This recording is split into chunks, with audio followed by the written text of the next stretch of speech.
Hello everyone, Dr. Shabazz here, and I'm going to be covering Chapter 1 on today. Last night you submitted a straightforward assignment. I wanted you to give your definition of marketing, how you felt. I didn't really want you to look up anything. I didn't want you to research it. I just wanted a raw answer in terms of your idea of marketing. And many of the entries had kind of a common theme that marketing entails advertising, it entails selling products, it also entails branding. So you had a lot of the answers or a lot of the definitions that came forth were about these things. So it also talks about products and services. I'm looking at some of the entries here. Marketing to me means to promote your brand. It is a way to catch the eye of your target audience. Target, which means that you have to have focus so that your marketing activities are not wasted or that you're spending much of your marketing budget reaching the wrong segment. That's why it's important to have that target or that focus. Here a student says, I think marketing is an art. Now, who would think of marketing as an art?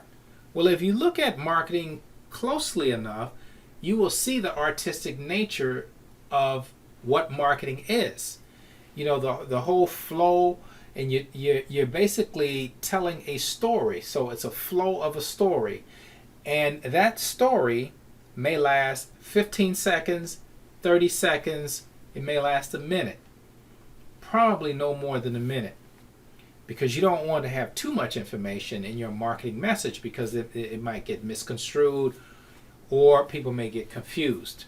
But certainly the artistic nature of marketing is there because you know how they're crafting this message, and they want you to be influenced and convinced that this product that they're selling or service that they're rendering is going to provide you a measure of benefit, and you're going to extract utility out of the product and or service that you're using.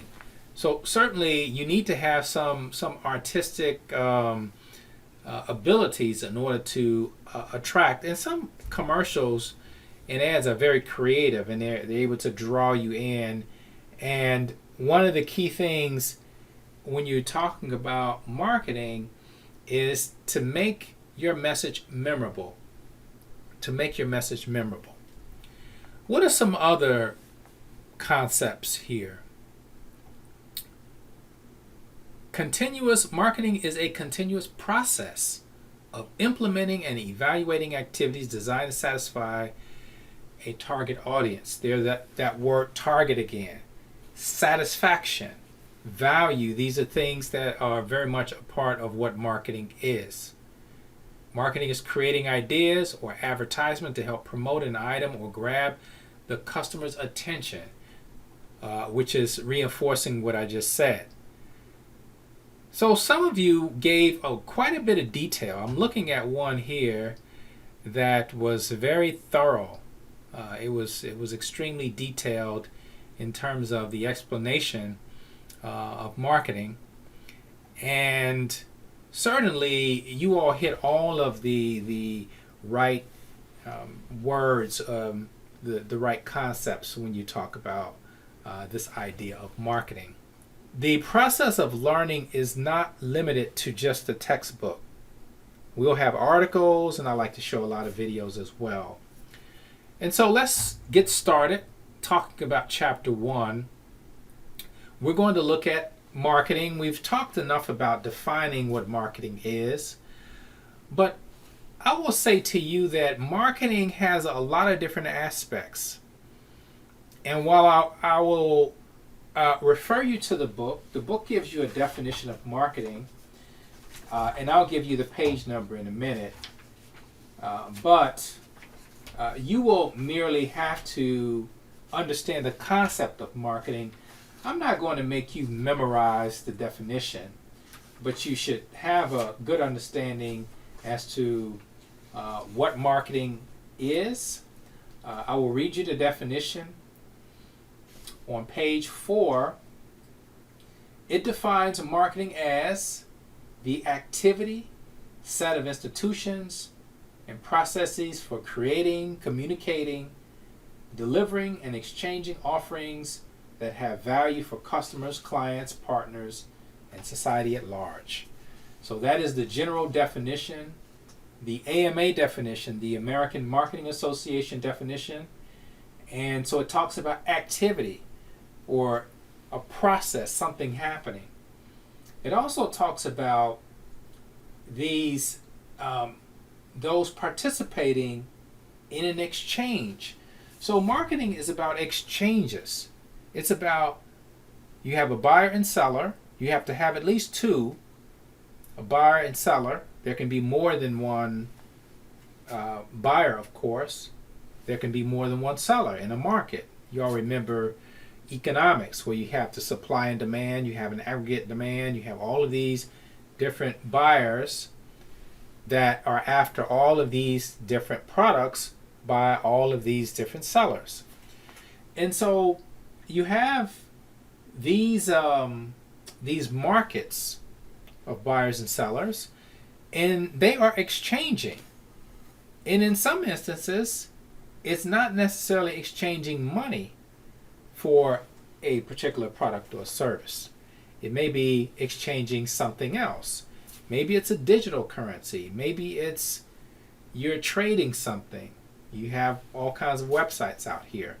But I just want to give you some of different aspects of marketing. You look at the field of marketing, it's an umbrella. Under the umbrella, you have advertising, which you all have mentioned. You have mentioned branding. So you have brand management. You have sales. You have marketing research. You have consumer behavior. You have digital marketing. You have international marketing. You have supply chain management. You have all of these disciplines under marketing. So advertising is one of many when we talk about marketing activities. And certainly supply chain management is the idea that you're pushing a product from beginning. When you talk about supply chain, you're typically talking about tangible products. Moving through a series of a process, moving through a process, and then finally getting to that consumer. Okay, so you have all these elements. So let's move on and look more at what marketing is. This is the definition that I read before. The essence of marketing is to develop satisfying exchanges. There's that word again. That whole supply and demand. That you want to provide value for that customer so that they'll what? Okay, let's be real. You want them to come back. You want them to continue to buy your product. So satisfaction is a big part of why it is important for businesses to ensure that they understand the customer's needs, which gets into another concept that I'll mention later. So who are these buyers? Or who are these customers? These customers can be individuals. It can be an organization. It can be a government. And you can have a situation where you have person-to-person sales, where you have business-to-business, or what's called B2B, or you can have business-to-government, because governments have to buy quite a bit of products, not only office equipment, and you just think of it in this way. The military has to get those uniforms from a company. And so you have government contractors that supply the military and other organizations within the government with certain products that they need. So you have a variety of types of customers that are in the market to buy products. FAMU is an organization. So when it goes to buy carpeting for the university, they typically will have a vendor that will install the carpet for not just SBI or the School of Journalism or Allied Health. They typically will have a vendor for the whole campus. It will be an account where if I'm in SBI and I want new carpet, I typically have to go through the university, and the university will then go to the vendor, and then the vendor will render those services and have the rooms carpeted. So again, you have these dynamics in terms of buyers and sellers, and of course the buyers come in many different shapes and sizes, as do the sellers.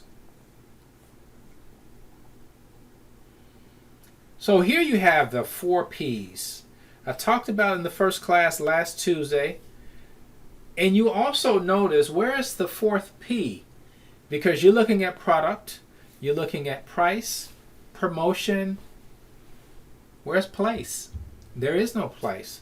This particular book uses distribution, and you'll find some marketing books use distribution as that 4th P, because distribution is a little bit more, or let me not say little, a lot more descriptive than place. Place may be, this is where you're selling it. This is where you're selling that particular product. Whereas distribution not only deals with the product itself and moving the product, but it deals with the process and how that is done. And even which platforms you're using. If you're talking about a digital platform, that is a marketplace. Even though it isn't a physical marketplace, it is a marketplace and where you can buy and sell goods. There are other models, and I'll get to those later, but the 4 Ps has been around since the 60s, I believe. So when you look at marketing literature, you might ask, how far does marketing go back? I just said the 4 Ps was conceived in the 60s by Jerome McCarthy, but marketing had been done prior to that, of course. If you go all the way back to the 1800s, you had a very famous entrepreneur named Henry Ford. Henry Ford was the inventor of the Model T.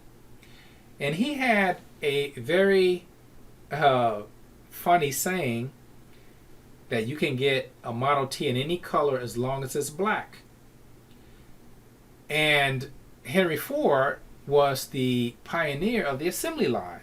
So all the Model Ts came off the line and they were exactly alike.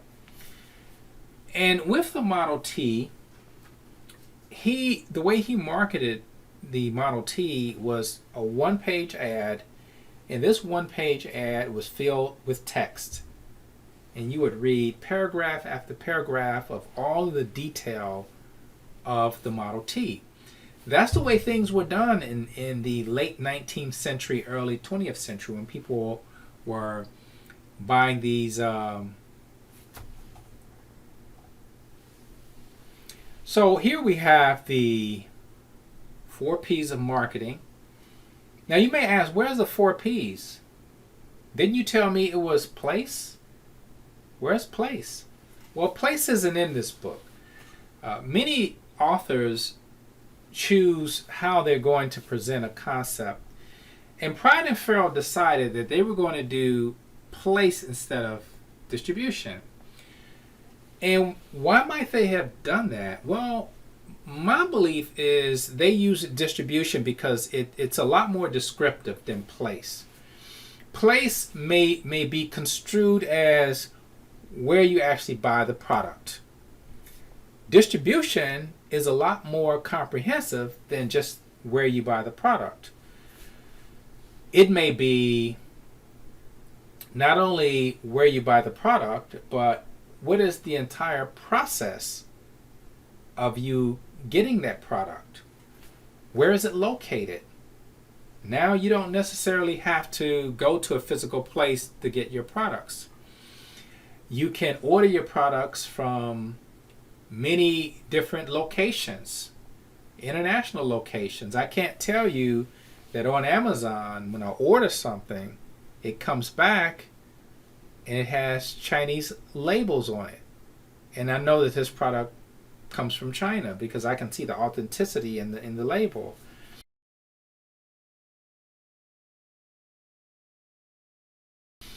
So distribution is a lot more comprehensive than just the place. So thus, these authors, Pride and Ferrell, decided to use distribution.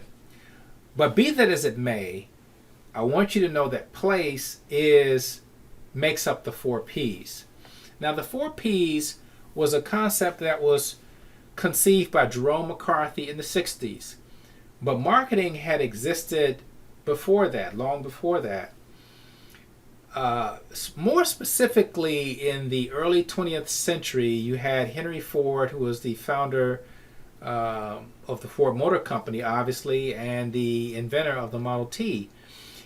And I actually have a former student that works at Ford, and she was sending me pictures of the museum that showed they had a Model T there that was actually suspended in the air. It was a very interesting exhibit. But Henry Ford was the pioneer of the assembly line, where the cars would come off the line and they would look exactly alike. They were made in the same style. So Henry Ford had this saying in his marketing slogan that you can have a Model T in any color as long as it's black. And that was his kind of, you can say it's tongue-in-cheek or it's a joke, but that's basically an emphasis on his basically talking about standardized products, that this product will have the same essence of quality regardless of the time that you buy it.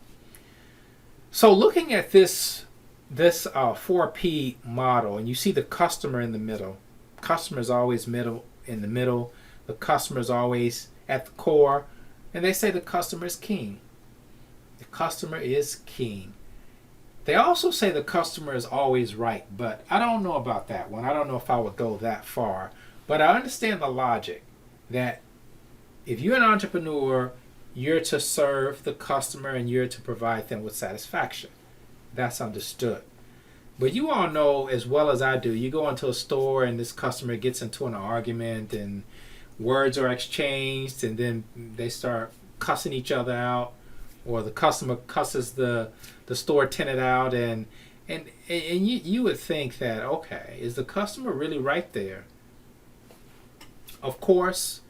Now the reason why they may be arguing may be valid, but in terms of some of the actions that result in an outburst, yeah, that's not right, of course. But you have a lot of forces when you talk about the 4 Ps. You have a lot of forces that are involved in how these 4 Ps are actually manipulated. So the product, the price, promotion, and place are impacted by all of these forces that you see, economic forces. Whether you're in a recession or whether your economy is doing very well will determine how the pricing may go. It may determine what accessibility you have to those products. Maybe you can't find those products.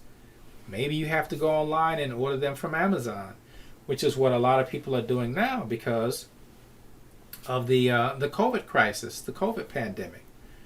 Promotion. You've got a lot of different avenues. They have legal and regulatory forces, which promotion is bound by a lot of legal mandates in terms of what you can say, what is considered ethical or unethical, and it is true with the others as well in terms of the legal and regulatory forces. Of course, social cultural forces are very important because when you're marketing, you have a target and you're looking to specific individuals, different demographics to suit that, to satisfy that particular need.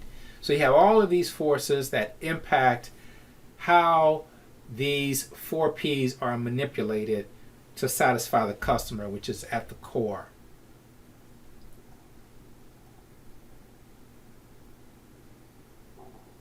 So it says here, marketing is more than simply advertising and selling a product. And it goes through all of the marketing mix elements that we just mentioned. Developing and managing a product that will satisfy the customer needs, which is brand management.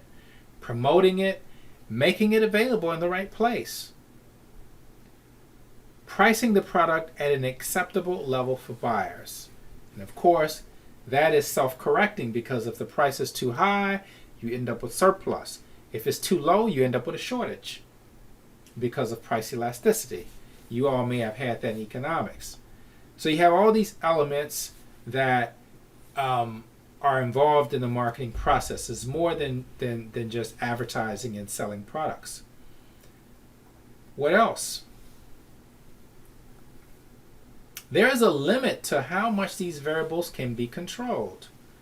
Marketers must strive to develop a marketing mix that matches the needs of customers in the target market.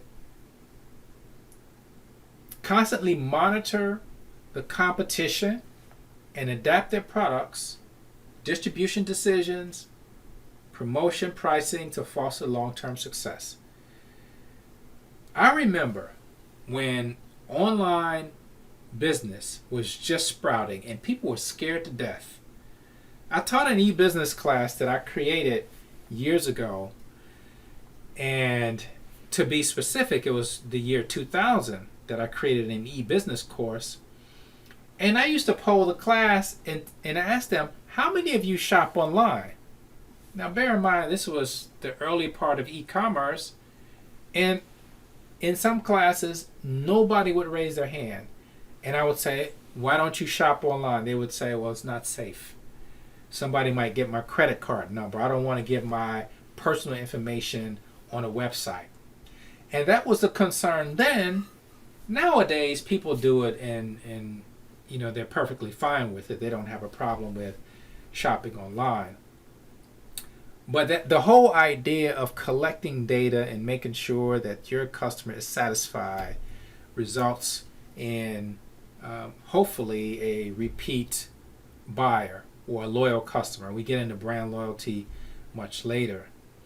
So you have an example here of Starbucks adjusting, having more health conscious offerings, not only in terms of their deli, but their juice bar. I went into a Starbucks. I'm trying to remember where the Starbucks was. I think it was in Jacksonville. Went into a Starbucks in Jacksonville, and they had all of this, a whole rack of these juices. And I was really surprised at the variety. And I didn't know Starbucks carried all of those juices, but it's kind of impressive. And perhaps that was the trend that Starbucks was going to. You have a lot of companies that are making smoothies these days, and even those that are already prepackaged. And so it is a very big market when you start talking about healthier alternatives. Everybody's doing plant-based now. And I would imagine in Starbucks they probably have some plant-based alternatives. You know, if you are vegan or vegetarian, or if you have a specific diet preferences, these are different types of strategies that companies are using these days, and Starbucks is certainly one of them. It would not be, those of you who know about White Castle in the Midwest, it's a burger joint. They sell these sliders, these small hamburgers.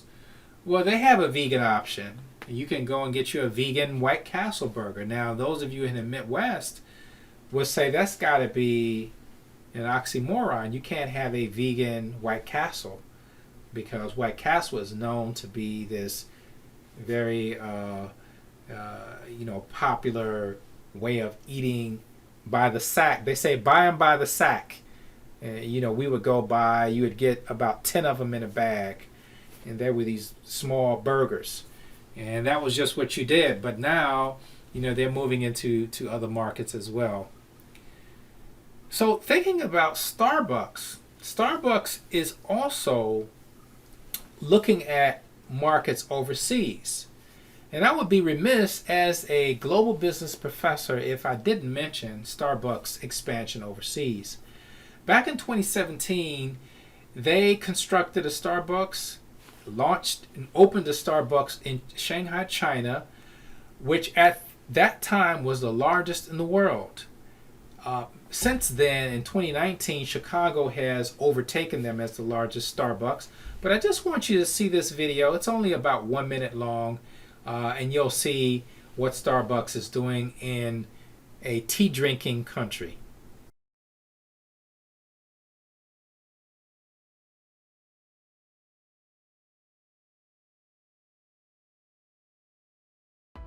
Just in time for the holidays, the world's largest Starbucks is now open in Shanghai. It's the company's first reserve roastery outside the US, and it spans almost 30,000 square feet.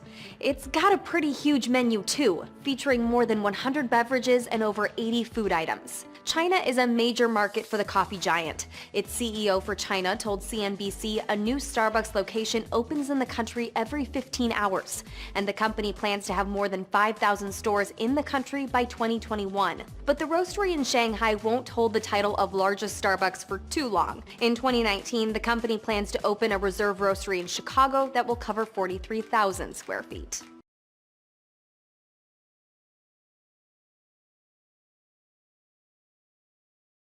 So that was Starbucks in China. And as you can see, they have gone all out in Shanghai trying to appeal to a tea drinking country with 80 menu items. Now that has to be quite a feat to create such a social environment in a country that is increasingly savvy, but also traditionally tea drinkers.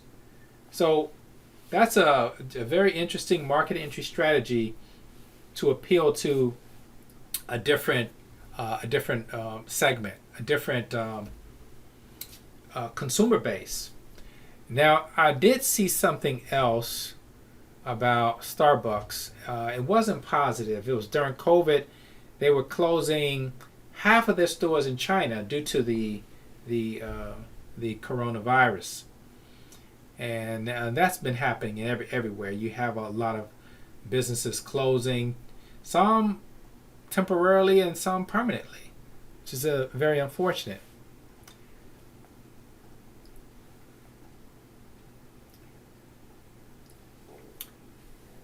So I won't go through all of these and read up. This slide has a lot of detail.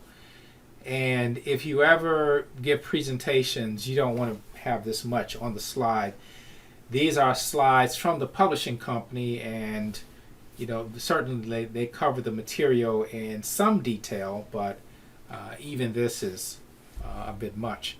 But just in short, a product involves something tangible, and it can also be a service. A service can also be considered a product.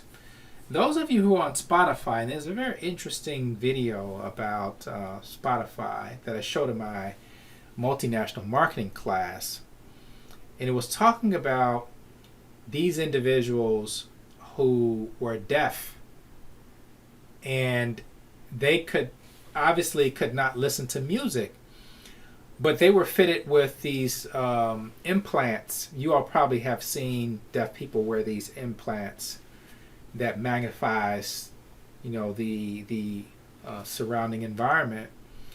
And for this one individual to hear sound for the very first time, he came to tears, and it was this kind of commercial for Spotify, and it was very touching. And I'll admit it's very well done. I'm a Spotify user, but that was certainly a Spotify is a service, but it provides more than just music. It provides an experience. So you have the distribution variable, not only the place, but the inventory, how you keep the product, how you store it, how it gets there, the whole inventory management issue, where a lot of organizations, particularly in retail, have a reorder point. And the inventory management system will track the sales, and if that product gets below a certain level, if that reorder point hits 10% of inventory, then it automatically places an order with the vendor or with the supplier. And so you have to have an inventory management system in order to track your sales, to track who's buying this. That is being fed into a database. And this leads to something called customer relationship management, which is also another element of marketing. Promotion. You're basically educating. You're educating the consumer on your product. That's essentially what you're doing. You're increasing public awareness of the organization and new or existing products. But essentially it's education. You're educating your product, your customer base on the product itself, on its features, on its benefits, on its characteristics, why it is a quality product, and why you cannot do without buying this product. And that is essentially what promotion is. You're basically providing the consumer, potential consumers, with an education. And then you have price. Price comes in, of course, many different forms now. When consumers can engage in collective bargaining and buy in groups such that the price will decrease as more continue to buy the product. They often have referrals. You get a discount if you refer 5 people to this product that you use. So you have all kinds of other ways that price is managed to make it more enticing. Of course, sales, coupons. You have a lot of couponing sites out there. The price variable is also in when you talk about retail. You have these everyday low price companies. You have dollar stores. The price variable is such that it draws the attention because we're rational customers and we want to pay a cheaper price.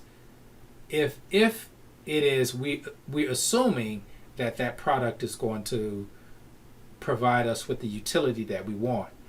All things being equal, we will then buy the cheaper product. So here's the other models, the 5 P's of marketing, which includes people. Now, product, price, promotion, place, and people. You know, the idea that, of course, we just talked about customers being central to this model. When you talk about the marketing model. So what is this people variable? Well, the people obviously are the customers, but it deals with the service rendered to customers, the employees, how the employees present themselves to the customers. It has to do with the attitude. That's a big part of marketing in terms of retail, or if you're in the restaurant business. So these are all part of your marketing platform that you have to ensure that you have a handle on. Otherwise, you won't get the repeat business. What about the 7P model? Well, the 7P model has the other 5 plus process of getting that product, physical evidence Now we're talking about physical evidence of a product and service.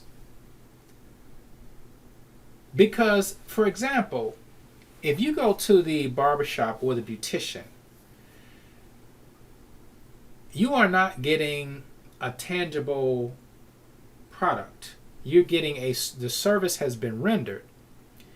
And how do you know that service has been rendered? Well, after they cut your hair, they give you the mirror and you look at it. It looks good. And you say, okay, it's a tight cut. I'm good. Good job. You look in the mirror. You come from the beautician. You check it out. It's good. Or maybe there's a little touch up. Hey, can you hit this side here? Can you edge this? And then once that's done, you're satisfied. Then that is physical evidence that that service has been rendered. So physical evidence comes into play when you're talking about showing that this process, this exchange has been completed, the buyer and the seller. So that's in essence what the 7P model is. We do 4 Ps in this class, but I just wanted you to know about the others as well. This whole thing about value, marketing, creating value, and that's what we're after. There's another concept. When you talk about value, the business or company that you're buying the product from is offering you a value proposition. What is a value proposition? A value proposition is saying that if you buy my product, you will benefit in these ways. These are the benefits that you'll get or that are derived from using my product. You're offering a value proposition. So what is a value proposition? A value proposition could be your product makes it easier to do something, or it's more convenient, or it helps you complete a task faster, or that value may even be you getting a haircut and looking better for your interview. That's valuable to you. That creates value. And that barber or that beautician would say, if you sit in that chair, here's a catalog. How do you want your hair done? You point to that hairstyle, the barber cuts it. You value that because it's part of your overall branding, your personal branding. And you want to make sure that your branding is when you go out that you're looking the way you want to look, because that's that has some value. We place value in our self-esteem. Exchanges. Again, what are these exchanges? Buyers and sellers. And there's obviously there are all kinds of diagrams, not only economic diagrams, but organizational diagrams when you look at buyers and sellers. That's actually the next slide. But before we get to the next slide, stakeholders. Stakeholders in companies, in a company, or in some aspect of a company's products, operations, markets, industry, and outcomes. Stakeholders includes customers, employees, investors, shareholders, suppliers, governments, communities, and competitors. Yes, even competitors have a stake in your company. Because what happens is you as a competitor, you validate what they're doing by being in that market. You may have wondered, why is it that McDonald's and Burger King always have a store or a restaurant right next door or down the street from each other? Have you ever noticed that? Have you ever noticed that there's a Burger King, there's a McDonald's, there's a Wendy's down there, there's maybe a Five Guys. I don't know, Five Guys. Those are not everywhere. Those are not as widespread as the others that I've mentioned. But you have all these burger joints seem in the same intersection. And you may wonder, and we have one like that on Orange and Orange and Moreau. You go down that street, and that intersection, you see all these restaurants. You see a Taco Bell, then you see a Lindy's, and the Wendy's is down the street. Burger King is on one corner, and the McDonald's is on the other. And then you have Hungry Howie's down there, and you have all these places. But what does that do for a competitor?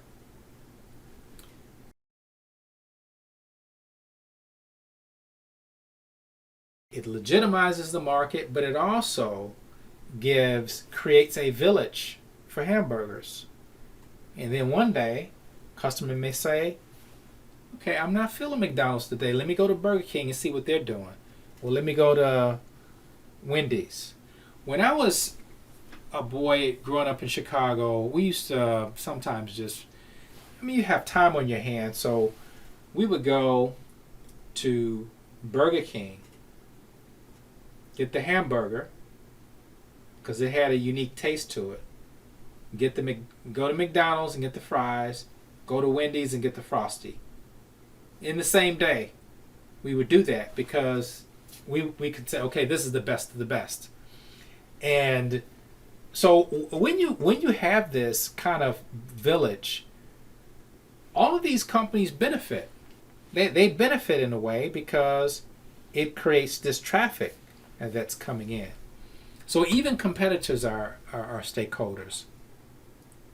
Here's the model that I was just talking about. You have this buyer and you have the seller.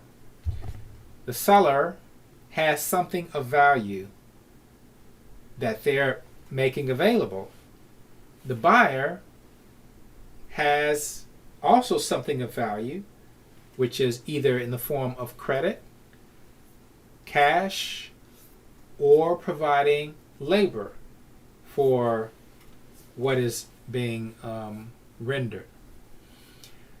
Sadly, you will see some store proprietors will allow a homeless person to do something around the store, and that because of they have labor that they are making available to that company may then in turn provide them with something, whether that be something to eat, some groceries, something of value. So you have these types of arrangements in between the buyer and the seller. So you have goods exchanged, but you also, there's something missing here.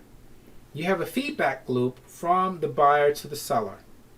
That feedback loop means that the buyer has to give feedback to the seller saying what they feel about the product that is being sold. The seller sends information to the buyer informing them of the product. The buyer sends feedback to the seller, and then the seller improves it, and that cycle continues over time. Here's the whole supply and demand dynamics in terms of the buyer and the seller. You know that from the left, that curve sloping downward is the demand curve, and the curve that starts from the left that goes upward is the supply curve. And you can see the equilibrium price, which means that is the point at which the buyer is willing to buy at the price that the seller is willing to sell. So that is equilibrium price. If your price in this graph is at 180, you're going to run a surplus. Why? Because you're above what the customer would be willing to pay. You're above the equilibrium price. You're charging 40 cents more. Now, there are exceptions. If you are a premium product, which means something like something rare. If you're a premium product, or let's say you're selling health drinks, something healthy. Like we talked about Starbucks offering more healthy products.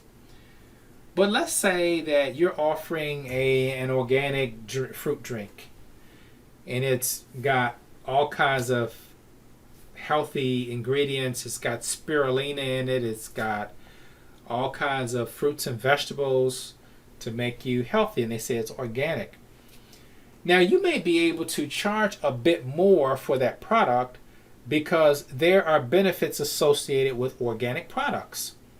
In saying that you have all these fresh fruits and vegetables, and you have chlorella, spirulina, you've got wheatgrass in it, you've got all these superfoods in this product, perhaps you can charge more than the equilibrium price for that type of product, for that drink. Of course, with quite a bit of caution and care. So with these drinks, there are a lot on the market, a lot of smoothie places. Coca-Cola had a brand called Odwalla. They have recently shut down that product. I'm looking, it says here, Odwalla smoothie maker is shutting down production this month. This was as of July 2nd that they shut down this product. I used to buy these products. I used to buy the green machine because it had the spirulina and all the other things that I just mentioned. But they actually closed it down. This is the article, and they have made that announcement that they've closed down that product. And I'm not particularly sure why, but of course the market has become a bit competitive. And if you're not making your margins on those drinks and you're running a surplus, then obviously you're going to have to collapse the product line.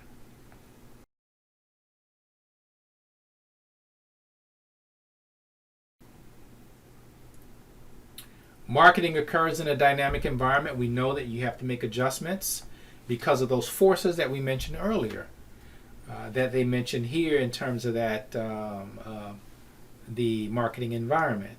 You have to adapt. You have to make some changes.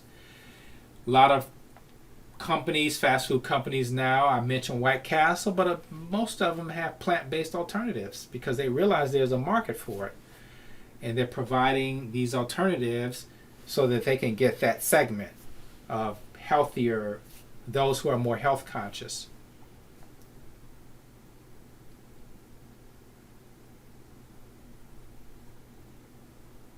So what is the marketing concept? The marketing concept, I'll read it here, a managerial philosophy that an organization should try to satisfy customers' needs through a coordinated set of activities that also allows the organization to achieve its goals.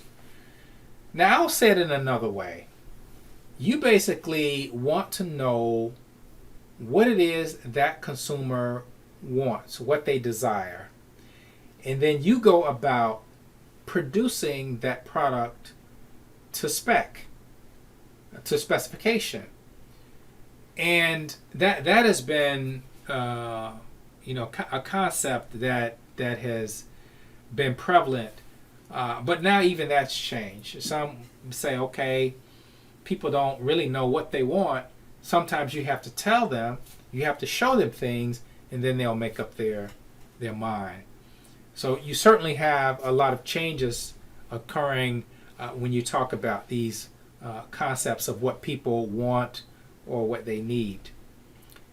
So these different phases, when you talk about the 19th century, the second half, the Industrial Revolution, where they had the steam engine, they had all of these inventions that were mechanizing the process of production.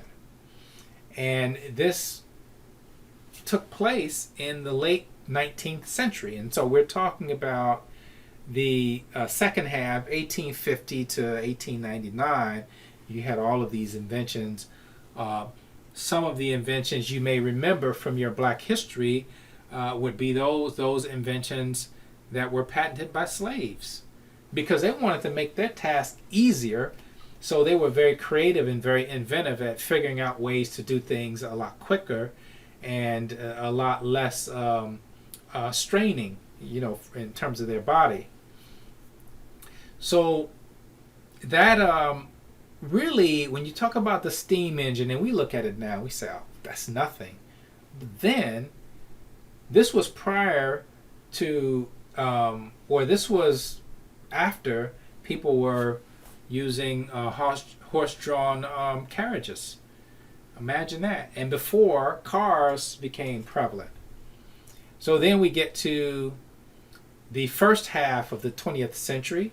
I mentioned Henry Ford, the Model T. Sales orientation. He produced these products and he basically did hard sales using full-page ads, giving you very intricate details as to what this Model T was. And as you can see behind me, this was one of the ads. And who would read an ad like this these days?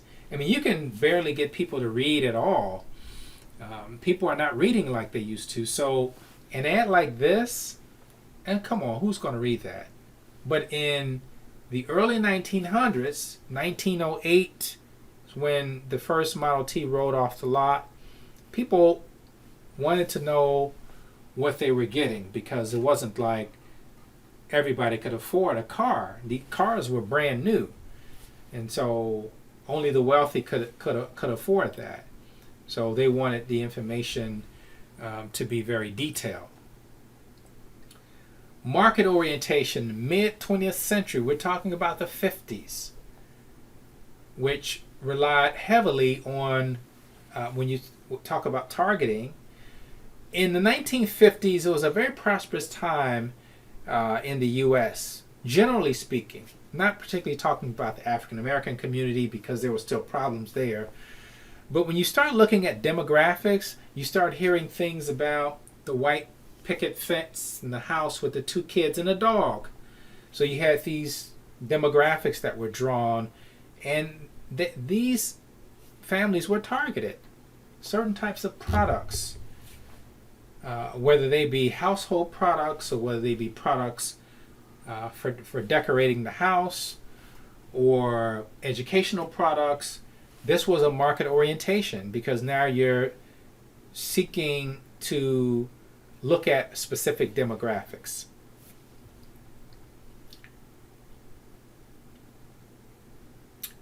Now, how do you implement the marketing concept? There's something called customer relationship management, and I want you to keep that in mind. Customer relationship management.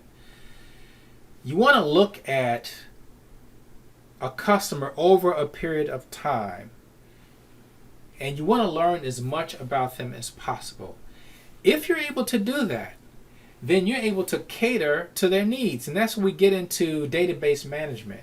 We get into data mining, where someone over a period of time has shopped at a store for a long period of time, and you look at their patterns, you look at their buying behavior, and because of that buying behavior, you're able to more precisely target their needs. Now, most of us today, all of us, we have cell phones, right? And we get these alerts.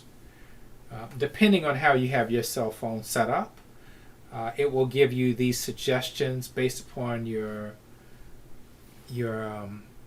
history. If you go to Amazon, Amazon has the same thing. You'll get an email and it will suggest books based upon the books that you've purchased in the past. So as we move to the end, here's customer relationship management, using information about customers to create marketing strategies that develop and sustain desirable customer relationships. So now we're talking about a relationship.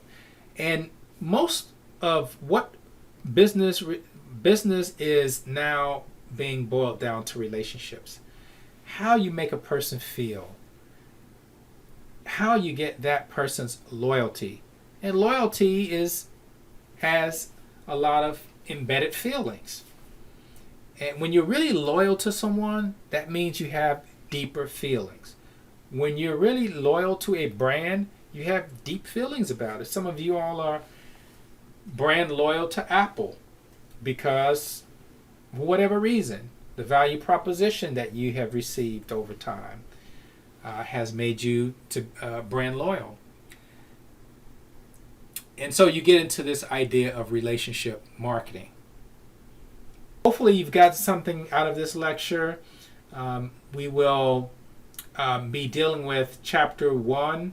I will talk more about Chapter 1 on Thursday when we meet. You will not meet via Zoom on tomorrow, or actually I'm making this is Monday night, but we will not meet for our next session on Tuesday. So you are to watch this video at your leisure, and then you can take that exam and or take that quiz. It's only 10 questions, and then I'll see you on Thursday. Take care.